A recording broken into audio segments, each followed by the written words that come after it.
Budget 2026 is already out. It has been out for a while, and by now you obviously know what's what.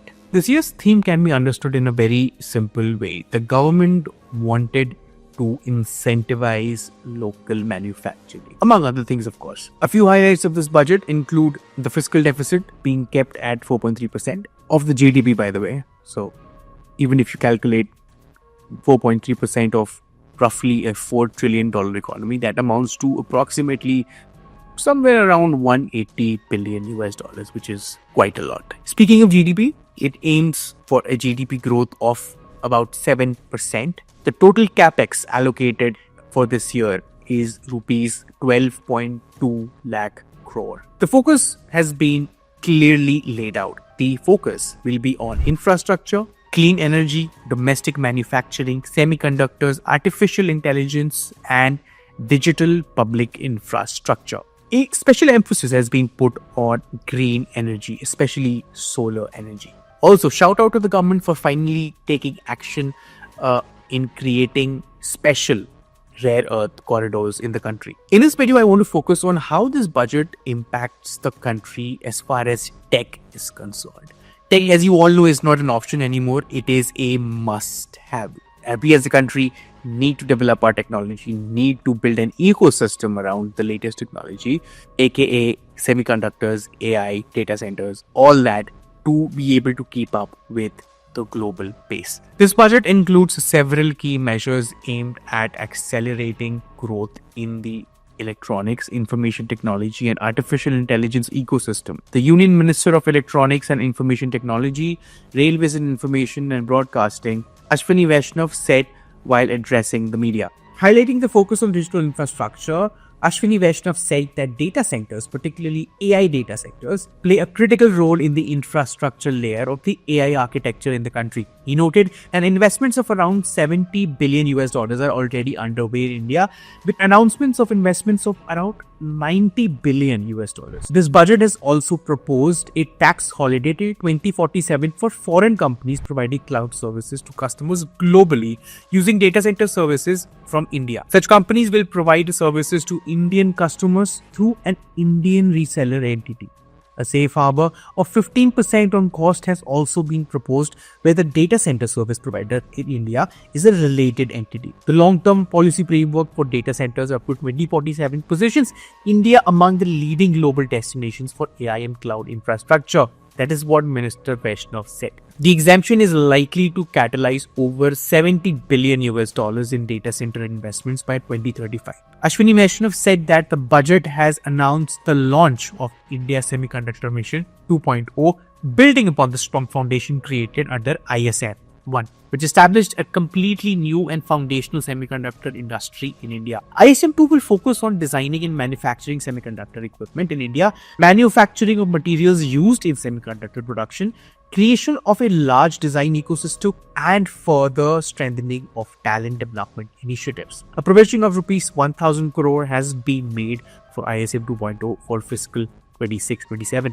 The Union Minister said that the allocation for Electronic Component Manufacturing Scheme, or ECMS, has been increased from rupees 22,000 crore to rupees 40,000 crore in the budget 26-27. Ashwini Vaishnav said that IT services remain India's largest exported service sector, with exports exceeding 220 billion US dollars. To provide tax certainty and support industry growth, the budget proposes new safe harbor provisions for IT and IT-enabled services with higher thresholds and competitive margins. All IT services, including software development services, IT-enabled services, knowledge process outsourcing, and contract R&D services, have been proposed to be grouped under a single category of information technology services, with a common safe harbor margin of 15.5%. The threshold for availing safe harbor has been proposed to be increased substantially from rupees 300 crore to rupees 2,000 crore, with approvals through an automated rule-based process. ISM 2.0, by the way, was launched in December 2021, the India Semiconductor Mission 1.0, to focus work on the fabrication and design of semiconductors. Now, with the launch of ISM 2.0, the government wants to expand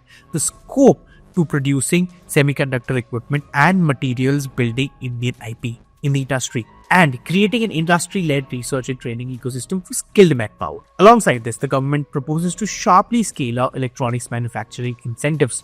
In fact, the Electronics Components Manufacturing Scheme, ECMS, launched in April 2025, which has an outlay of Rs 22,919 crore, has already attracted investment commitments at double the target. To capitalize on this momentum, the budget raises the outlay to Rs 40,000 crore. Rare earths is a very sensitive topic, as rare earths are the backbones of multiple industries. To manufacture semiconductors, we need rare earth minerals, and this is where the manufacturing conversion takes a geopolitical turn. A scheme for rare earth permanent magnets launched in November 2025 is now being operationalized on the ground. Budget also proposes to support mineral-rich states like Odisha, Kerala, Andhra Pradesh and Tamil Nadu to establish dedicated rare earth corridors. These corridors will span mining, processing, research, and downstream manufacturing. The hope is that this will eventually secure access to critical materials that underpin electronics, clean energy, and advanced manufacturing. Finally, to tie all this together, the Finance Minister proposes a Rs 10,000 crore SME growth fund to provide equity support to high potential MSMEs. It also tops up the self-reliant India fund by Rs 2,000 crore to ensure continued access to capital for such micro enterprises. The government's intent to move AI from pilot projects into real economic infrastructure is evident. Currently, industry projections from NASSCOM suggest that 80% of digital roles will be AI integrated by 2030, requiring a workforce that moves beyond digital fluency to AI native problem solving. AI-led sectors are estimated by Niti Aayog to add 500 to 600 billion US dollars to India's GDP by 2030. The government is tracking this growth using the digital economy's share of the GVA, which stood at 11.74% in 2023 and is officially projected to reach 20% of national income by 2030. For AI-first companies, the budget lowers long-standing barriers by proposing a tax holiday until 2047 for cloud services using Indian data centers and utilizing the Rs 10,300 crore India AI mission to provide compute at a subsidized rate. The government is essentially eliminating the cost barriers to high-end innovation, well, at least in theory. Also, do note that the government is targeting a 10% share of global services by 2047. One thing that most media outlets conveniently left out is that this new budget might actually have helped Apple in setting up local manufacturing. The thing that most media outlets is the tax exemption that equipment providers will get given they provide the equipment to contract manufacturers and given that they are resident in India. This is essentially opened the gates to electronics manufacturing, as companies providing equipments will now be exempted from all taxes till financial year 2031. Now, Apple has been pushing for this for years, and the fact that the budget now has laid ground for this, basically allowing foreign companies to provide machines to their contract manufacturers in certain areas for 5 years without any tax risk, it's a huge deal. Apple has been growing in India in recent years as it diversifies beyond China and also builds on its China Plus One policy. As per Counterpoint Research data, iPhone's share of the Indian market has doubled to 8% since 2022. And while China still accounts for 75% of global iPhone shipments, India's share has quadrupled to 25% since 2022. Apple had been lobbying India's government to modify its income tax laws to ensure the company is not taxed for ownership of high-end iPhone machinery it provides to its contract manufacturers. In India, like China, Apple was concerned that if it paid for machines for its contract manufacturers, Indian law could consider that as a so-called business connection and impose taxes on its iPhone sales profits. That had forced its contract manufacturers Foxconn and Tata to themselves spend billions of dollars on machines. India also said that to promote manufacturing of electronic goods for a contract manufacturer, it is making certain law changes to ensure that mere ownership of machines by a foreign company does not lead to taxes on it. It goes without saying that this budget has placed artificial intelligence and digital infrastructure at the core of India's next growth phase. Framed around free kartavya, the budget positioned AI not as a standalone sector but as a system-wide productivity layer spanning governance, agriculture, education, employment, and services-led growth.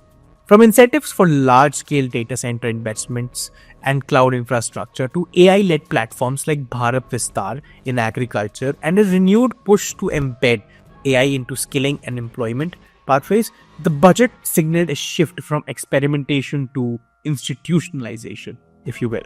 Industry experts flagged execution risks, however, underpowered funding for India AI, and the absence of a long-term roadmap for frontier AI capabilities. A very easy argument in this case would be, well, what's the plan for the next OpenAI, or what's the plan for the next Anthropic, or what's the plan for the next Perplexity?